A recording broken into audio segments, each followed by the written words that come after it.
الحمد لله نحمده ونستعينه ونستغفره ونؤمن به ونتوكل عليه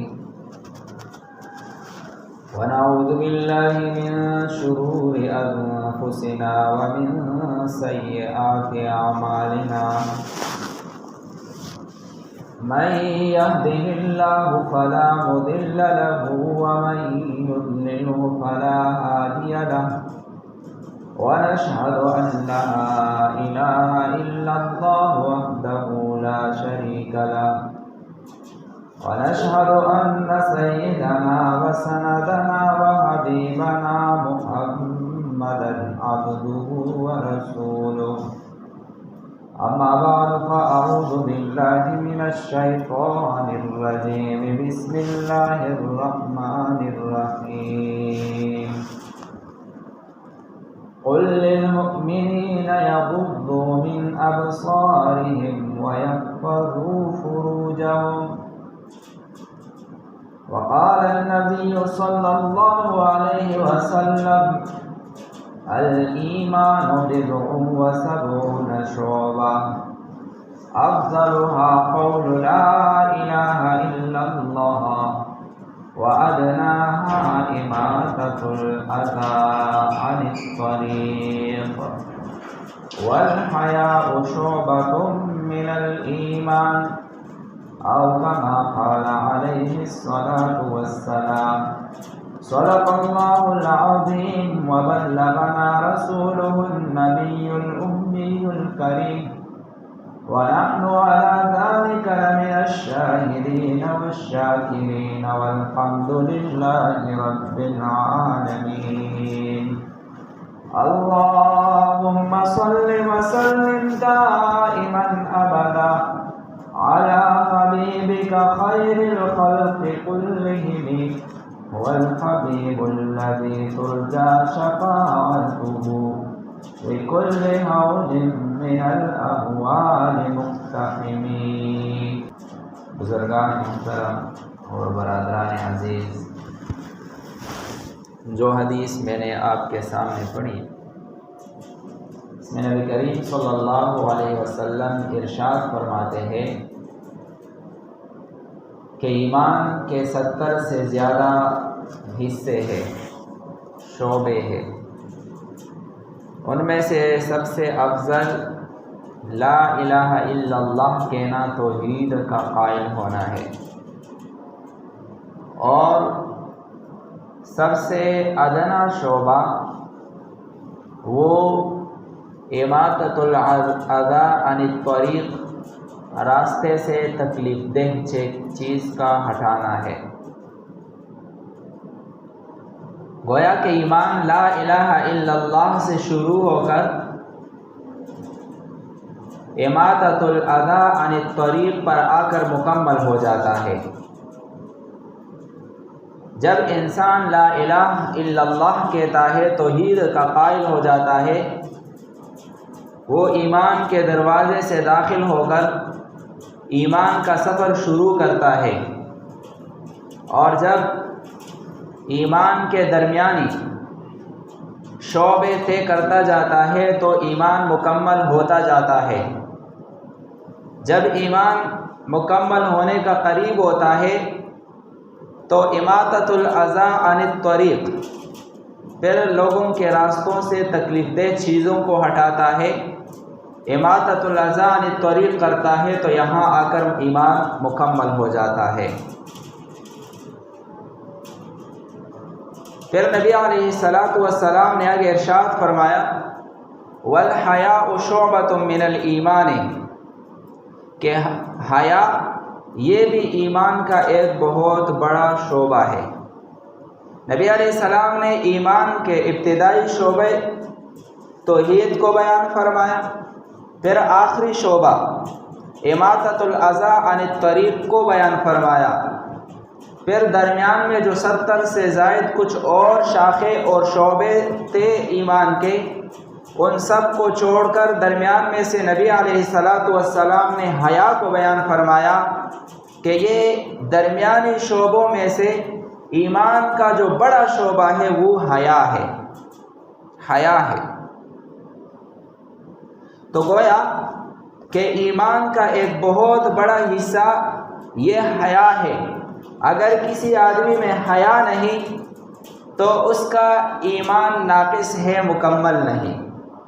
بلکہ جس آدمی سے حیا چلی جائے وہ آدمی انسانوں کے صف سے نکل کر جانوروں کے صف میں داخل ہو جاتا ہے۔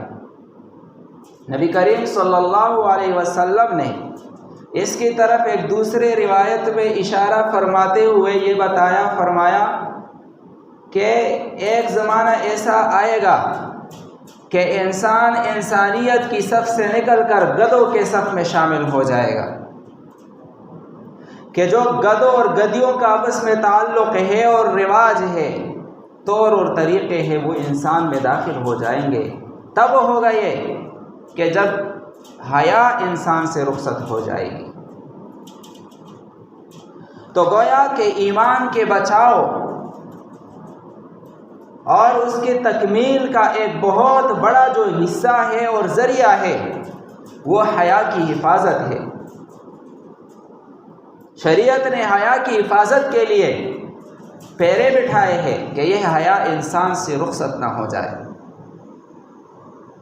اور یہ حیا اللہ تعالیٰ نے انسان کی فطرت میں رکھی ہے۔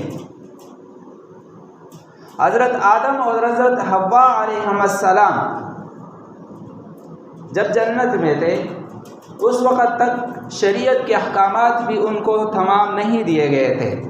ایک حکم دیا تھا کہ بھائی آپ نے اس درخت کے قریب نہیں جانا۔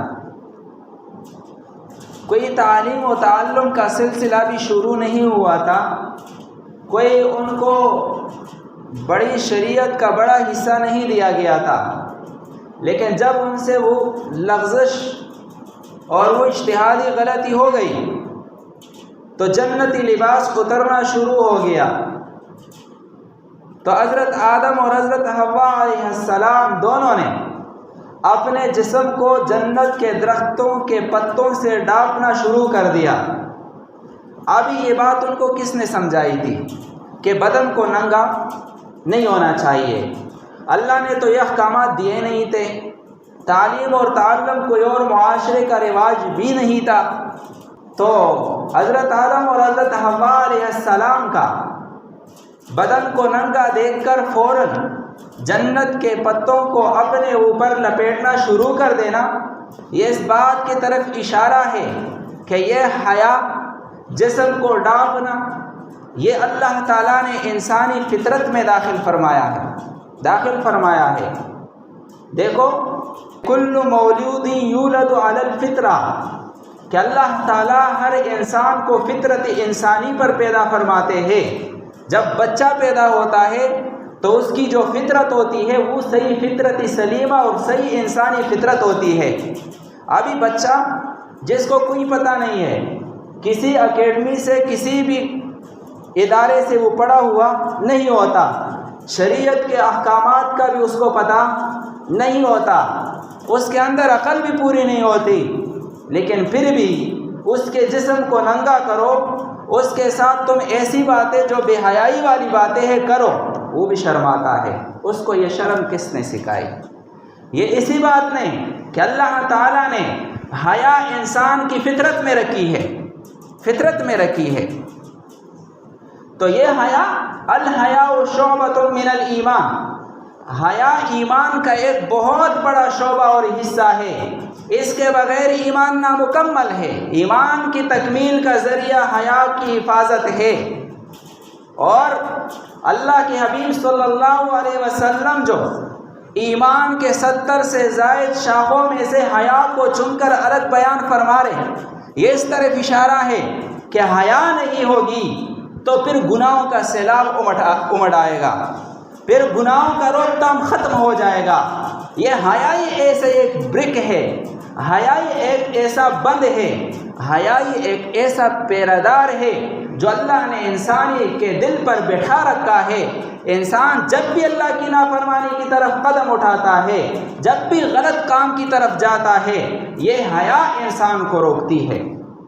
حیا نام اس چیز کا ہے۔ حیا کسے کہا جاتا ہے؟ حیا کی تعریف کہ نامناسب کام کی وجہ سے طبیعت کے اندر جو انقباض پیدا ہوتا ہے تو اس کو کہا جاتا ہے حیا۔ حیا تو جب یہ حیا انسان کے دل میں ہوتی ہے تو انسان غلط کاموں سے رکتا ہے۔ جب حیا رخصت ہو جاتی ہے، جب انسان کا یہ بریک ٹوٹ جاتا ہے، پھر انسان گناہوں کے اوپر چل دوڑتا ہے، اس کو روکنے والا کوئی چیز بھی نہیں ہوتی۔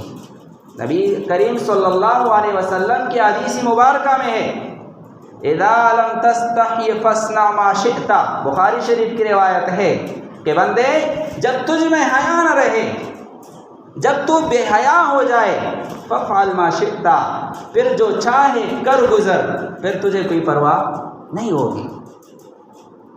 بھائی آج دیکھو مغرب کو، مغرب اقوام کو دیکھو، برہنہ ہو چکی ہے وہ قوم، حیا کے حدود کیسے کراس کر گئی ہے وہ قوم، لیکن اس پر فخر کر رہی ہے۔ کوئی ان کے طبیعت میں انقباض پیدا نہیں ہوتا، کوئی روک ٹوک اور کوئی ان کو اس سے شرم نہیں آتا۔ کیوں؟ حیا رخصت ہو گئی۔ اذا لم تستحی فاصنع ما شئت، کہ بندے جب تجھ میں حیا نہ رہے، پھر جو چاہو کر گزرو، پھر کوئی روک ٹوک اور کوئی شرم تجھے نہیں آئے گی۔ تو حیا نبی علیہ الصلوۃ والسلام یہ جو جملہ ہے کہ اذا لم تستحی فاصنع ما شئت، کہ انسان حیا ہی ایسی چیز ہے جو تجھے برائی سے روکنے والی ہے۔ حیا نہ رہے تو کچھ بھی نہیں رہے گا۔ اس نے انسانوں کی زندگی، بڑے بڑے ایک حدیث کے امام آتے ہیں صحاح ستہ کے اندر، اس کے صحاح ستہ جو کتب ہے 6 حدیث کے، اس کے وہ ایک بڑے راوی ہے، بہت بڑے راوی ہے، امام قانبی۔ تو یہ ابتدا میں بڑے بدماش قسم کے تھے، اور جس طرح کے ایک آج کل زمانے میں ہوتے ہیں بعض لوگ کہ غلط کام ہی کرتے ہیں، چوری ڈکیتی اور دوسرے لوگوں کو تنگ کرنا وغیرہ وغیرہ، یہ اس قسم کا آدمی تھا۔ ایک دن امام شعبہ جو حدیث کے بڑے امام ہیں، وہ جا رہے تھے، سواری پر جا رہے تھے، تو اس کو شرارت سوجی، اس نے کہا چلو یہ مولوی صاحب کو تنگ کر لیتے ہیں۔ جا کر اس کی سواری کے لگام پکڑ لی اور کہا کہ شعبہ مجھے حدیث سنا۔ اس نے کہا یار جاؤ اپنا کام کرو، یہ طریقہ نہیں ہوتا کہ آپ آ کر سواری کا لگام پکڑو، راستے میں مجھے کہو کہ حدیث سنا دو، ایسے حدیث نہیں سنا کرتے۔ تو اس نے کہا کہ نہیں، حدیث سنانا پڑے گی ورنہ میں تیرے ساتھ برا معاملہ کروں گا۔ تو امام شعبہ نے جب سمجھا کہ یہ آدمی ہے بھی شریف، ویسے خواہ تنگ کرے گا، کہا کہ حدیث سننے کا شوق ہے؟ کہا کہ ہاں ہے۔ تو امام شعبہ نے آگے سے سند پڑھ کر حدیث سنائی کہ نبی کریم صلی اللہ علیہ وسلم نے ارشاد فرمایا کہ اذا لم تستحی فاصنع ما شئت، کہ بندے جب تجھ سے حیا رخصت ہو جائے تو پھر جو چاہے تو کر گزر، پھر کوئی روک ٹوک نہیں ہوگا۔ یعنی وہ جو برک ہے برائی پر سے بچانے کے لیے، وہ جب ٹوٹ گیا تو ابھی برائی سے تو اسے کوئی چیز نہیں بچا سکتی۔ تو اس نے کہا کیسے کہ ابھی تک تو میں آپ سے مذاق کر رہا تھا، لیکن اس حدیث نے مجھے اسے جھنجھوڑا کہ مجھ سے حیائی رخصت ہو گئی ہے کہ آپ کو تنگ کر رہا ہوں، لوگوں کو تنگ کر رہا ہوں، یہی بے حیائی تو ہے۔ لہٰذا آج سے میں توبہ کرتا ہوں اور ان تمام کاموں کو چھوڑ دیتا ہوں۔ پھر زمانے نے دیکھا کہ اس حیا کو اپنانے کی وجہ سے وہ بہت بڑے امام بن گئے۔ تو بہرحال الحیاء شعبۃ من الایمان، حیا ایمان کا ایک بہت بڑا شعبہ ہے۔ شریعت نے، جیسے میں نے کہا کہ حیا نہ ہو تو ایمان مکمل نہیں ہوتا، حیا نہ ہو تو برائیوں سے بچانے کے لیے انسان کے پاس کوئی اور سبب اور کوئی دروازہ نہیں ہے۔ تو جتنی اس کی اہمیت ہے شریعت میں، اسلام میں، اتنا شریعت نے اس کی حفاظت کے لیے دروازے اور راستے بھی بنائے ہیں، طریقے بھی بتائے ہیں کہ کسی طرح سے یہ انسان سے حیا رخصت نہ ہو جائے۔ سب سے پہلا پہرا جو شریعت نے بٹھایا ہے حیا کی حفاظت کے لیے، وہ انسان کی نگاہ کی حفاظت ہے۔ قرآن میں اللہ تعالیٰ ارشاد فرماتے ہیں قل للمؤمنین یغضوا من ابصارہم ویحفظوا فروجہم، کہ نبی کریم صلی اللہ علیہ وسلم آپ مؤمنین سے کہہ دیجئے یغضوا من ابصارہم، کہ وہ اپنی آنکھوں کو نیچے رکھے، ویحفظوا فروجہم، اور اپنی شرمگاہوں کی حفاظت کرے۔ تو نبی کریم صلی اللہ علیہ وسلم کو اللہ نے حکم دیا کہ اگر لوگوں نے بے حیائی کے کاموں سے بچنا ہے، حیا کی حفاظت کرنی ہے، حیا کو برقرار رکھنا ہے، تو اس کے لیے پہلے طریقہ یہ ہے کہ اپنی نگاہوں کی کیا کرے؟ حفاظت کر لے، کیونکہ نبی کریم صلی اللہ علیہ وسلم کا ارشاد ہے کہ یہ جو نظر ہے یہ سہم من سہام ابلیس، یہ ابلیس کے تیروں میں سے ایک تیر ہے۔ یہی نگاہ ہے کہ جب اس آنکھوں کے نٹ کھل جاتے ہیں تو پھر ان کو بے حیائی سے کوئی روکنے والا نہیں ہوتا، اور یہی پہلا قدم ہوتا ہے بدنگاہی، جو انسان کو بے حیائی کے ہر دروازے پر کھڑا کر دیتی ہے۔ تو شریعت نے وہ دور سے پہرا بٹھا دیا کہ بھائی آنکھ کو کبھی اوپر نہ بٹھاؤ۔ حضرت علی فرماتے کہ جب اللہ تعالیٰ نے شیطان کو دھتکارا، جنت سے نکالا، تو اس نے بڑی باتیں کی، پھر کہا کہ یا اللہ آپ نے جس بندے کی وجہ سے مجھے گمراہ کر دیا، انسان کی وجہ سے، لَأَأْتِيَنَّهُم مِّن بَيْنِ أَيْدِيهِمْ وَمِنْ خَلْفِهِمْ وَعَنْ أَيْمَانِهِمْ وَعَنْ شَمَائِلِهِمْ وَلَا تَجِدُ أَكْثَرَهُمْ شَاكِرِينَ، میں ان کے سامنے سے آؤں گا، ان کے پیچھے سے آؤں گا، ان کے دائیں سے آؤں گا اور ان کے بائیں سے آؤں گا، حملے کروں گا، ان میں سے اکثر کو آپ شکر گزار نہیں پاؤ گے۔ تو تھانوی رحمۃ اللہ علیہ فرماتے کہ اس نے تو 4 جہاد کا ذکر کر دیا، لیکن 2 جہاد رہ گئے، ایک اوپر اور ایک نیچے۔ تو شیطان کے حملوں میں سے جو پہلا حملہ ہے وہ کس کا ہے؟ بدنگاہی کا ہے۔ اگر اس سے بچنا ہے تو یا اوپر کے ساتھ تعلق کو جوڑنا ہوگا یا نیچے کے ساتھ تعلق کو جوڑنا ہوگا۔ ابھی اگر ہم باہر نکلتے ہیں، اوپر دیکھیں گے، اوپر کے ساتھ تعلق جوڑیں گے تو شاید ٹکر لگ جائے۔ تو نبی علیہ اللہ تعالیٰ نے ارشاد فرمایا قل للمؤمنین یغضوا من ابصارہم، کہ اپنے آنکھوں کو کیا کرو؟ نیچے رکھو، تاکہ شیطان کے حملے سے حفاظت ہو۔ تو بہرحال حیا کی حفاظت کا پہلا طریقہ کیا ہے کہ انسان اپنے نگاہوں کی حفاظت کر لے۔ معاشرے میں آج کل جو دیگر گناہ عام ہوئے ہیں ان میں سے بڑا گناہ جو ہے وہ بدنگاہی ہے، نظر کی حفاظت نہیں ہے، جس کی وجہ سے معاشرے میں آگ لگی ہوئی ہے۔ آج کل ہمارے تو لوگوں کے سامنے بات کرو تو وہ کہیں گے یار آنکھ کی بھی کوئی حفاظت ہوتی ہے۔ ایک ہمارے ساتھی تھے، دکاندار تھے، ان کے پاس میں بیٹھا ہوا تھا، تو میں نے ان سے کہا کہ یار آپ تھوڑی حفاظت کریں نگاہ کی۔ اس نے کہا یہ بھی ہو سکتا ہے کہ ہم نگاہ کی حفاظت کر لیں۔ ڈاکٹر عبدالحی رحمۃ اللہ علیہ ڈاکٹر تھے، تھانوی رحمۃ اللہ علیہ سے بیت تھے، خط لکھا کہ کیا کروں، مرد اور زن دونوں سے واسطہ پڑتا ہے، کہا کہ دل اور آنکھ کی حفاظت کرو، آپ کوشش کرو، میں دعا کرتا ہوں۔ فرماتے کہ اس دن سے لے کر آج دن سال گزر گئے تھے، بعد میں جو ارشاد فرماتے رہے تھے یہ بات، کہا کہ میں نے کبھی مرد کے سامنے بھی آنکھ اٹھا کر بات نہیں کی، صرف اس بات کی پریکٹس کے لیے کہ مجھے آنکھ کو نیچے رکھنا آ جائے، نہ آنکھ کو اٹھا کر ادھر ادھر دیکھنا۔ یہ مجھے مسلمانوں کی پہچان تھی ہے کہ وہ آنکھ اٹھا کر بازاروں میں اور ادھر ادھر نہیں گھومتے تھے۔ لوگ مسلمانوں کی صرف ایک چیز کو دیکھ کر، ہندو، اس سے پہلے جو ہندوستان ہندو اور سکھ اور مسلمان اکٹھا رہتے تھے، بہت سارے ہندو اور دیگر اقوام کی آپ کتابیں اٹھا کر وہ کہتے کہ ہم مدرسے کے طلباء کو اس سے جان لیتے تھے کہ وہ راستے پر جا رہے تو نگاہیں نیچے ہے۔ حضرت عمر رضی اللہ تعالیٰ عنہ کا دور ہے، عبیدہ بن جراح رضی اللہ تعالیٰ عنہ شام میں گورنر ہے، وہاں ایک قلعے کے انہوں نے محاصرہ کیا ہوا ہے، محاصرہ بہت طول پکڑ گیا، قلعہ فتح نہ ہو، قلعے والی بھی تنگ، مسلمان بھی تنگ آ گئے تھے۔ ایک دن انہوں نے اچانک دروازہ کھولا اور کہا کہ ہم ہتھیار ڈال رہے، تم آ جاؤ۔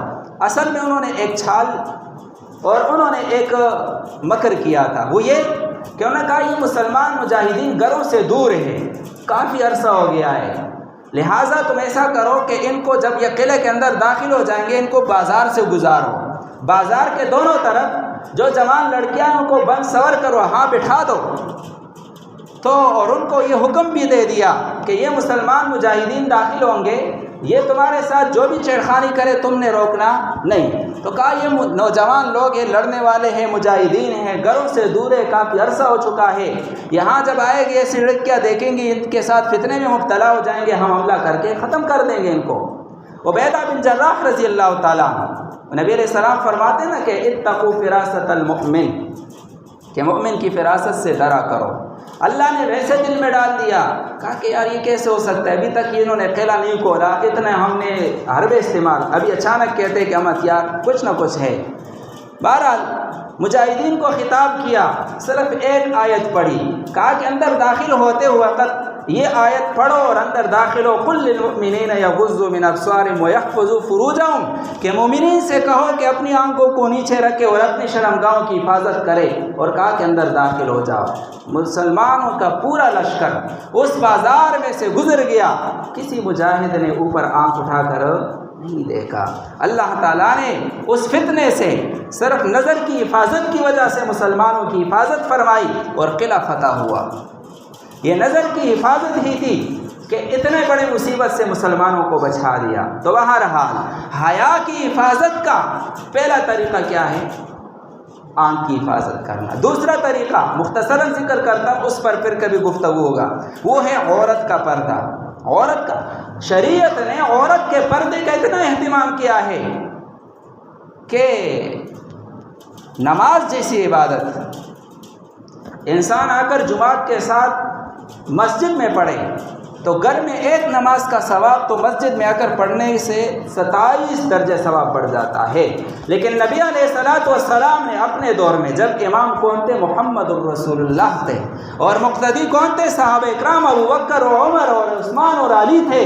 اس زمانے میں فرمایا تھا کہ عورتوں میرے پیچھے نماز پڑھنے سے بہتر ہے اپنے تمہارے گھر کے برآمدے میں نماز پڑھنا، اور گھر کے برآمدے میں نماز پڑھنے سے بہتر ہے کمرے کے اندر پڑھنا، اور کمرے کے اندر پڑھنے سے بہتر ہے اندر کوٹری کے اندر پڑھنا۔ نماز، مرد کی نماز دیکھو، عورت کی نماز دیکھو، کہا کہ مرد رکوع اس طرح کرے، عورت رکوع اس کا الگ طریقہ بتا دیا تاکہ اس کا ستر رہے۔ سجدہ کرنے کا مرد کے لیے الگ طریقہ، عورت کے لیے الگ طریقہ۔ اسی طرح حج میں عورت کے لیے بعض مقامات پر الگ طریقہ اور عورت کے لیے الگ طریقہ۔ شریعت نے جگہ جگہ نکاح میں کہا کہ جب مرد سے پوچھا جائے، ایجاب اور قبول کرایا جائے تو اس کا زبان سے کہنا ضروری ہے، لیکن عورت کنواری ہے تو اس کا خاموش رہنا بھی اجازت ہے، کیونکہ حیا مانا ہے تاکہ اس کے حیا پر داغ نہ آئے۔ اگر وہ صرف خاموش بھی ہو جائے، زبان سے کچھ نہ کہے، تو یہ اس کی اجازت ہوگی۔ تو شریعت نے جگہ جگہ پر عورت کے پردے کا کیا رکھا ہے؟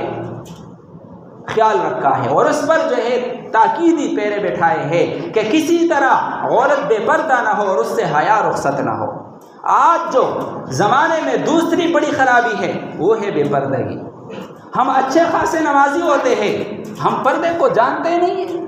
ہمارے گھروں میں ہماری بیویاں اور ہماری عورتیں گھروں سے نکلتی ہے، نہ ان کے چہروں کا پردہ، نہ ان کے سر کا پردہ، نہ دیگر بھائی لباس جو شریعت نے کہا گھر سے باہر جائے تو لباس یعنی پردہ کر کے جائے، تو پردہ بھی ایسا ہو کہ لوگوں کو اپنی طرف مائل نہ کرے۔ ہم اگر بہت اچھے ہو گئے تو پردے جو ہم نے اپنے عورتوں کے لیے ایجاد کیے، وہ تو اگر کوئی عورت بے پردہ ہو شاید کوئی اس کو ایسا نہ دیکھے، جو پردہ ہم پہنائے اور وہ لوگوں کو راغب کرتی ہے۔ تو بہرحال یہ بہت ہی کم کوتاہی ہے۔ صرف نماز، روزہ اور حج اور زکوٰۃ، تسبیحات پڑھنے سے ہماری نجات نہیں ہوگی جب تک کہ ہم اپنے گھروں کی نگرانی نہیں کریں گے۔ نبی کریم صلی اللہ علیہ وسلم نے ارشاد فرمایا کہ 3 آدمیوں پر جنت حرام ہے۔ کتنے آدمیوں پر؟ 3۔ ایک ہے مدمن خمر، جو شراب کا عادی ہو، شراب پینے والا۔ نمبر 2 والدین کے نافرمان پر۔ نمبر 3 دیوس پر۔ فرمایا گیا یا رسول اللہ دیوس کون ہے؟ دیوس کا ترجمہ ہم اردو میں کرتے بے غیرت۔ نبی علیہ الصلوۃ والسلام نے فرمایا دیوس وہ آدمی ہے کہ جو اپنے گھر میں بے حیائی کو دیکھتا ہے اور اس کے کان پر جوبی نہیں رہتی۔ وہ اپنے نگرانی جو اللہ نے اس کو الرجال قوامون علی النساء، گھر کا نگران بنایا ہے، وہ اس کو ادا نہیں کرتا، وہ اپنے آنکھوں سے دیکھتا ہے کہ میری عورت بے پردہ گھر سے باہر نکل رہی ہے اور وہ اس کو منع نہیں کرتا، فرمایا یہ آدمی دیوس ہے اور اس پر جنت کیا ہے؟ حرام ہے۔ لہٰذا اگر ہم جنت میں جانا چاہتے ہیں، حیا کی حفاظت کرنا چاہتے ہیں، تو ہمیں اپنے عورتوں کو باپردہ بنانا ہوگا۔ اس پردے کے، عورت کے پردے پر انشاءاللہ مستقل بیان کریں گے۔ اللہ تعالیٰ سے دعا ہے اللہ تعالیٰ ہمیں سمجھنے اور عمل کرنے کی توفیق عطا فرمائے۔